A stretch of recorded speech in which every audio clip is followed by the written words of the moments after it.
Well, he is a natural politician. Uh, he handled himself much better than Khrushchev. Khrushchev came over very defensive uh, with that inferiority complex. Uh, uh, Although Khrushchev would have been a good American politician too, perhaps at a different time. On the other hand, Brezhnev was very confident, very self-confident. He loved walking down the lines of people that we had out there on the South Lawn, shaking hands and all that sort of thing. And he particularly liked Camp David. I remember that we gave him one of the Camp David jackets just as a memento, and he insisted on wearing it all the time he was there. And after we'd gone to San Clemente, he wanted to come back to Camp David for a day or two because he liked it so much before going back to Moscow. You see, Khrushchev, when he came over, tried to go public. He went to, for example, California and was embarrassed by Mayor Yorty, and then he went to San Francisco and the rest. Brezhnev wasn't about to make that mistake. That's one of the reasons I think he insisted on staying with me in San Clemente and in Camp David. He never got himself in a position where he could be embarrassed. Was it true that he wanted to go to Detroit and to Houston, but because of sorry.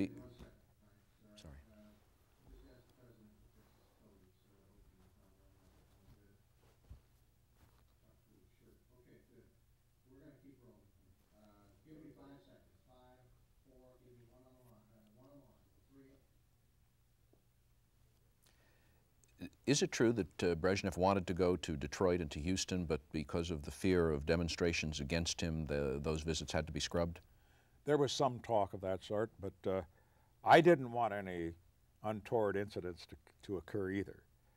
So under the circumstances, I did not press the invitations that he had received in that respect. I think it was best to do exactly what he did. He went away with a very good impression of the U.S., and like Khrushchev, he was enormously impressed by what he saw on the freeways of California, which I enabled him to see in part by having him ride on the other side of the helicopter rather than on the place of honor.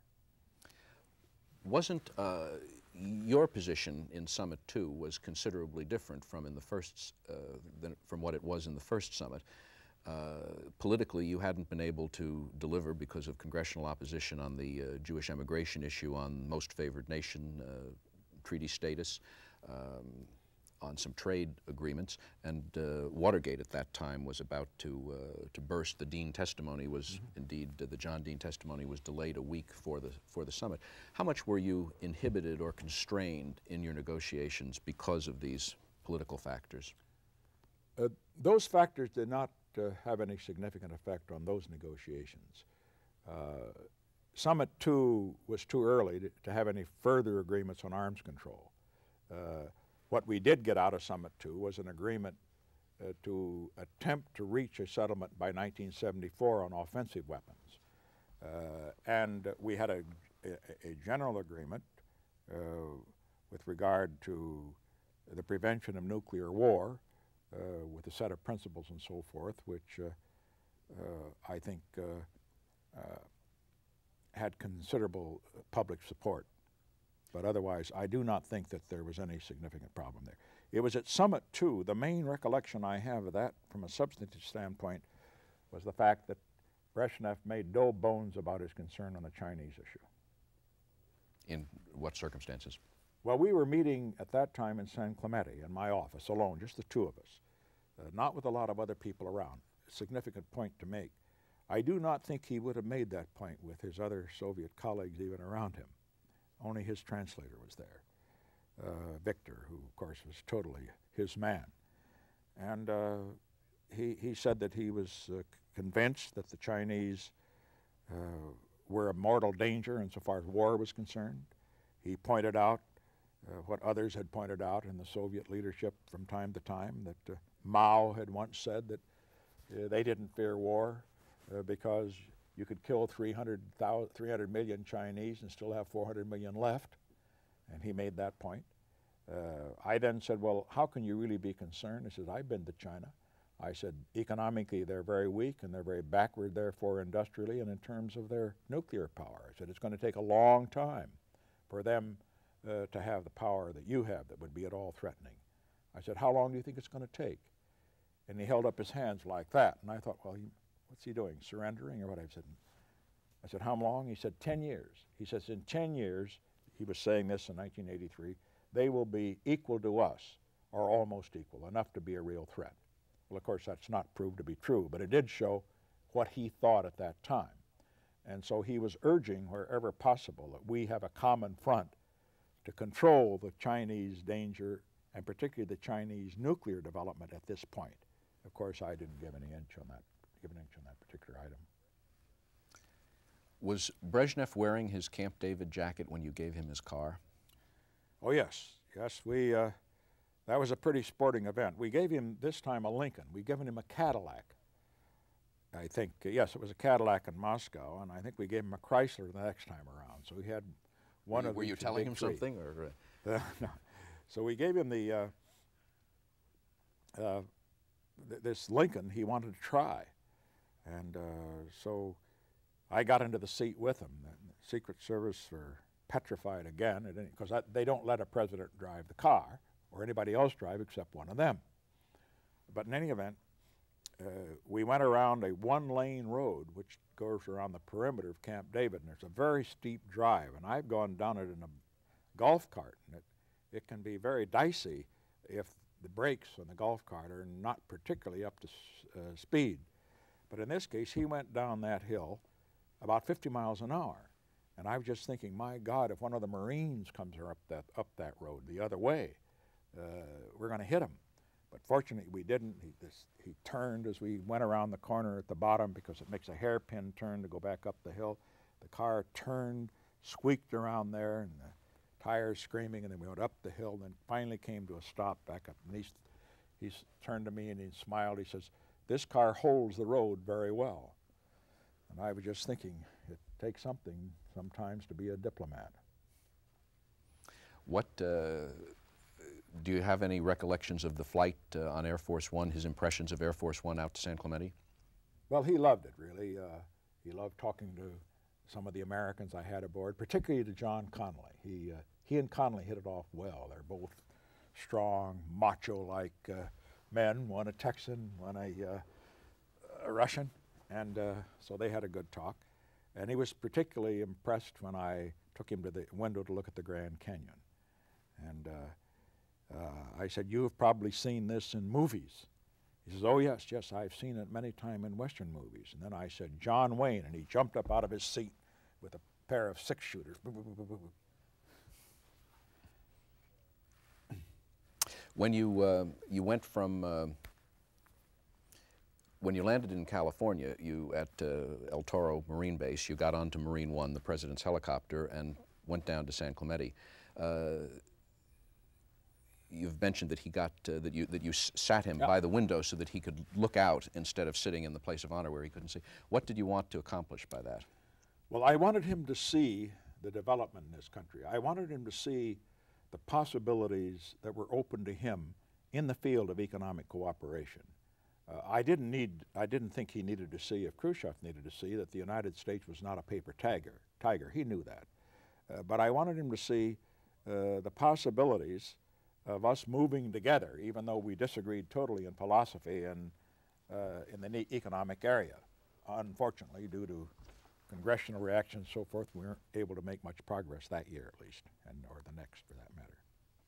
Why do you think he felt so strongly about staying with you personally at La Casa Pacifica? He wanted to avoid an incident. He knew what had happened to Khrushchev. Where did he stay? Well, he stayed in Tricia's bedroom. It's not a very big room, as a matter of fact, but a very beautifully decorated in feminine colors and so forth. And this big bear of a man in that girl's dressing room was really something to see. You gave a poolside party for him that you have since described as being sort of a Hollywood who's who. Do you think he understood the difference between the guest list there and the guest list at the White House? Oh, yes. The guest list at the White House was primarily business types and political types and the rest, and he was very impressed by them as well. But on the poolside party, it was a celebrity party. And after all, he loves the Western movies and the Westerns and so forth and so on, and he liked meeting those movie stars. He liked meeting Governor Reagan, for example. I think more because Reagan had been a movie star, although they seemed to have a very good, pleasant conversation when they met there. Actually, we have some film of that party, which I think shows Brezhnev talking to the Reagans.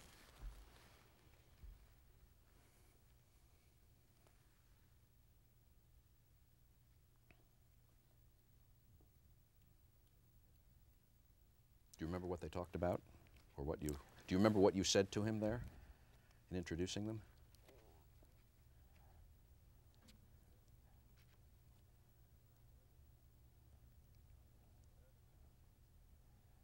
They're the Sinatras, I see. Frank Sinatra and Barbara, his wife. No, I don't really remember. But he, as you may recall, President Reagan mentioned that in a letter that he wrote to Brezhnev when he talked to him about it, in which he said that Brezhnev had spoken very warmly about his desire to have peace, etc. Brezhnev was also, as a famous photograph attests, much taken with Henry Kissinger's date, Jill St. John. Well, yeah, Brezhnev was pretty much of a ladies' man. I mean, he was always kind of bragging about that. He had a sort of a macho attitude and so forth. As a matter of fact, Mrs. Nixon did not particularly appreciate that aspect of him. I mean, not that she's prudish about it, but he made one crack at an airport. I recall when we went down the line, and there were a lot of several pretty girls who were there with flowers and so forth, welcoming us. This is in Russia, and he turned to me with a little wink, and he said, "Would you want to take one of these with you?" And she didn't appreciate that, and I understand it well. But as far as Brezhnev is concerned, I remember at Camp David, we had a little incident there which indicated that he had pretty good taste insofar as his ladies were concerned. I went over to pick him up. He was staying at one of the guest cottages called Dogwood to bring him over to dinner. And he, big, I'd say big, she was a very handsome, full-bosomed Russian girl, came out. And I shook hands with her. I was introduced to her, and his aide said it was his masseuse. And then I happened to put my hand up to my nose, and she was wearing arpège, which is one of my wife's favorite French perfumes, a very expensive one. So he had good taste. Do your intelligence briefings tell you, or does the gossip that you get from the NSC or the State Department tell you whether a leader with whom you're negotiating plays around with women? Oh, yes. Do you take that, does that have any practical, other than gossip, interest? Because everybody's interested in that. You've got to know what people are interested in. I must say, I don't go so far as to say that when you know that you provide consorts for them when they come, although that has been known to happen in some countries. And it's also been known that some of the leaders, when they go to these countries, they ask for that. I remember Bourguiba, the president of the country of Tunisia, was speaking about Sukarno, the president of Indonesia, coming to Tunisia, and speaking very deprecatingly of him. He said, "You know, here's this man coming to my country, and we had a lot of important things to talk about. And you know what? The first thing he said when we met, he wanted une femme, a girl." Well, so they furnished a girl. There's a story that the usually unflappable Harold Macmillan was flapped when John Kennedy, on one of their meetings, told him that unless he had sex 3 times a day, he got a headache. Well, he can take extra Tylenol for that. After this poolside party, you gave a very small dinner for Brezhnev in your dining room. What was that like? Very emotional affair. At the dinner, now he's a Russian again. When we met earlier, he was a communist speaking about the Chinese, but he was a Russian. I proposed a toast at the end of the dinner, pointing out that this house was relatively small, but it was ours. The dining room seated only 10 people, and in short, that I hope that what we did would help to bring peace for our children, for his children, and for our grandchildren, and for the children of the world. Well, he was very moved by that, and he got up out of his chair, and there were tears were coming down his cheeks, and he gave me a bear hug, had a very responsive toast in which he endorsed that proposition. He wanted to feel, in a way, he wanted to feel that what he did, even though he still had uppermost the idea of extending communist domination in the world, preferably without war, but he wanted to have the feeling that what he did contributed to a better world for children and grandchildren. And so in that respect, he was very much. And then after that, after dinner, he wanted to see Mrs. Nixon and me alone. And he took us aside, and he had a little box with him about this big, and he took out a scarf, a beautiful scarf.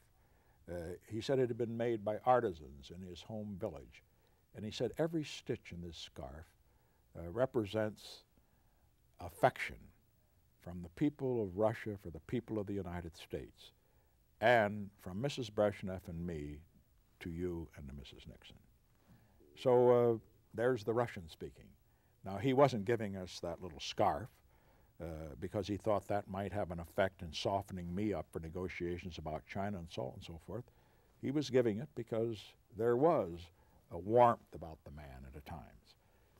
So as I say, as communists, I must say I could not have been more opposed to him. As a Russian, I could not help but like him as a Russian, as a person. Within a couple of hours after this display of Russian sentimentality, weren't you exposed to some of his communist side in a very direct way? Yeah, I'd gone to bed, not because I wanted to go, but there was nothing more to do. He excused himself right after dinner. We didn't sit around for coffee or brandy, and he said he'd had a very long flight, and he wanted to go rest. And I said, well, of course, because I knew the flight time had changed and so forth. And however the case might be, I knew he was tired, or at least he said he was. So I went in, and I was reading in bed, and about 10 o'clock, Manola, my aide, knocks on the door and said he wants to talk. And so Kissinger, I asked him what it was about. He says, who knows about these people? So I got dressed, and Brezhnev said to me with a sort of apologetic smile, he says, I couldn't sleep. And so Brezhnev, Kissinger, and I, along with Gromyko and Dobrynin, all went up to our tiny little library on the second floor at Casa Pacifica. In fact, it's the only area where there is a second floor. And from 10 o'clock to 1 o'clock in the morning, we went through the same kind of an exercise we had gone through at the Dasha in 1972, this time in the Mideast. He was insisting that the United States and the Soviet Union impose a statement of principles on the Israelis and on the Arabs. Now, what he really wanted was to get the Soviet Union into a position of having influence within the Mideastern area, and also to, of course, to put Israel in a position where it had to cave with regard to its demands for security before it could make peace. Well, we couldn't agree to anything like that, so it went on and on and on until he finally gave up around 1 o'clock in the morning and said he'd have to go back empty-handed. Was Brezhnev different away from his colleagues, away from the Kremlin?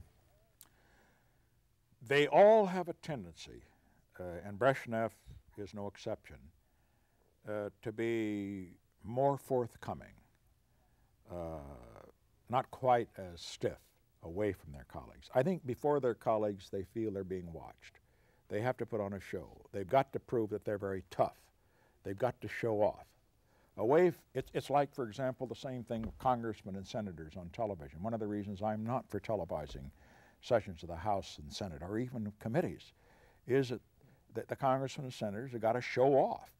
And showing off, they don't necessarily do what is best for the cause, whatever it may be. They're talking to the audience rather than to the issue. And so it was with Brezhnev. He'd be showing off in front of his colleagues, and so it was with Khrushchev. But you get in a private conversation, the hair comes down a bit, they begin to be more forthcoming. I don't mean that they're going to make a deal that they wouldn't make publicly, but at least you can talk to them. They will, there's a more running room for conversation. So therefore, whenever possible, I tried to see him, as a matter of fact, any leader of a communist country, or of another country for that matter, alone, with a translator if necessary, and nobody else, at least for a time. I find that you usually make more progress in that kind of a meeting than in one where you have a whole bevy of people around you. Because we all have a tendency, every leader, to attempt to prove himself, prove his manhood, so to speak, before his associates. Did you find that his jokiness, his sense of humor was more unrestrained away from Russia? Oh, I think so. No, he didn't, particularly after sort of the fool Khrushchev made of himself on occasion. He wasn't about to be undignified in the presence of his own people. For example, when he was at the White House, we were signing documents and that sort of thing. He spilled some champagne on his, There's a famous film of that. That's right, yes. On his tie, and he held his handkerchief up in front of the television camera and he clowned it around a bit. And then when we were signing the documents, he would look over at me signing, and then he'd sign as if he were racing to see who could sign the first or last or whatever the case might be. He'd never do that in the Soviet Union. Now that, of course, was still in public, but I just think it was different. He was a little bit less constrained. Do you feel that his cigarette box held any deep insights into his character? He had a problem with regard to smoking. He shouldn't have smoked because he had a cough on occasion, and he had other problems too, in health problems, and his doctor had told him not to smoke. So they rationed him on cigarettes, and he very proudly showed me his beautiful cigarette box. Incidentally, that was one of the differences between him and Khrushchev. Khrushchev would never have had a fancy cigarette box, and Khrushchev wore open shirt whenever he could, and wouldn't dream of wearing cufflinks. He usually wore the short sleeve shirts. But Brezhnev and all of his colleagues, by the time we got there in '72, they all had beautiful gold cufflinks, and in this case, this cigarette box, which he showed me. And it had a timer on it. Every hour it'd pop up a cigarette. He was supposed to smoke only 8 a day, or 9, or whatever the case might be, however he was up. So he had his timer, and he'd start smoking it. Then he had another package of cigarettes down in here, and in about another 15 minutes, he'd reach in, pull this package out, and smoke it too. So in other words, it didn't help much. But I think he considered it a game in any event. I don't think it had any psycho-history meaning, as some of our amateur psychologists would agree. If you were, and I know that the last thing you would be is a psychohistorian, how would you psychoanalyze, psychohistoricize Brezhnev in terms of his background and in terms of the qualities of his personality and leadership? Well, I have so little frankly, respect for psychohistorians, and I don't even think I can comment on that. I saw him for what he was. I saw him as a self-assured leader of a very strong people, and one who would take advantage when he could. One, on the other hand, who recognized that he lived in a real world where sometimes it's best to make a deal rather than to, frankly, risk making war. And under the circumstances, that's about the way I'd see him. But I'm not going to get into that psychohistory business. Was it his interests in Western movies that led him to his dealings with Chuck Connors, the rifleman? Well, Chuck Connors had been in Russia. In fact, we had sort of worked that out as part of our exchange program. And Chuck Connors, who was a former baseball player, he was a fair baseball player before he went into the movies, and a great big fellow. And so when he saw Khrushchev, when Chuck Connors saw Brezhnev ready to take off in the helicopter, he happened to be out there at the pad, San Clemente. Brezhnev waved to him, and Chuck Connors rushed over to him and just bodily lifted him up in the air, and they laughed. Brezhnev was not a bit embarrassed. If Brezhnev had held up paper to one of the chandeliers at Camp David and said, "Can I have 8 copies of this?" Would they have been brought in 10 minutes later? Well, we didn't have any taping equipment at Camp David, and as a matter of fact, we also did not have television cameras, as far as I know, any time. I mean, no administration. There was taping, Johnson taped, and of course Eisenhower taped, and Kennedy and the rest. But the point is that what Henry was referring to was something very different. He was referring to a television camera up there in that chandelier, which very possibly they did have, which incidentally could tell you a great deal in the event that television camera were in a bedroom, because they often use them for purposes of blackmail. If people But know... we've never gotten that sophisticated. Or that lucky. Since people know that, every so often an American diplomat is expelled for having been caught in flagrante delicto in such a case. They have to know that they're being set up. How do people get caught in such an obvious way? Well, part of it is stupidity, and part of it is, I think I just leave it to stupidity. I can't say that it's all emotion and affection and love, and not really. Do you think that the State Department or the CIA didn't have Brezhnev bugged in Blair House or at Camp David or even at the Casa Pacifica? No, they didn't. No, sir, I wouldn't have allowed it. No. Are you sure you would have known about it? Oh, yes, I think so. Well, maybe not, but I think so. No, Camp David did not have any taping equipment. Neither did Casa Pacifica. Now, in Johnson's period, the ranch was taped. I don't know what the situation was in Kennedy's period, but Camp David, the White House living quarters, Casa Pacifica were never taped. Is it not then our policy to bug foreign leaders who come here? We bug them, but we don't do it here. For example, it's been quite well known that both in this country and in the Soviet Union, we attempt to bug each other's embassies. And we attempt to bug a lot of other embassies in this country, and should, because that's expected to be done. As a matter of fact, there's also evidence to the effect that Brezhnev's car was bugged. By us. By us, that's right. Not here in this country, but in the Soviet Union. And one of the reasons that the release of the Pentagon Papers caused great concern in the CIA was that one of the items in the Pentagon Papers could only have come from the fact that we had Brezhnev's car bugged. If all this bugging is going on all over the world, why do we draw a line at our own shores when they come here, when presumably what we learn could be very useful in terms of the way they're discussing negotiations that are going on? Well, I'm not the best one to comment on that. I think we have reached a point where we should, just before Summit 3, where we should probably... Don't take your mics off, gentlemen. Just continue to converse. I need to get a couple of cutaway shots here. Actually, you answered my question, because the evidence about the bugging of the car was pre-Nixon, was Johnson. The Pentagon Papers evidence of bugging Brezhnev's car was under Johnson. But that was abroad, though. Yeah, in Russia. In Russia? Yeah. Oh, sure. But I hope we still do it. Now, what about the, between you and me, what about the Indian cabinet room? Oh, that was bugged, of course. Oh, sure, but I'm going to put it a different way. I said we just learned an absolutely unimpeachable source, and you can press me, and I say, because we have...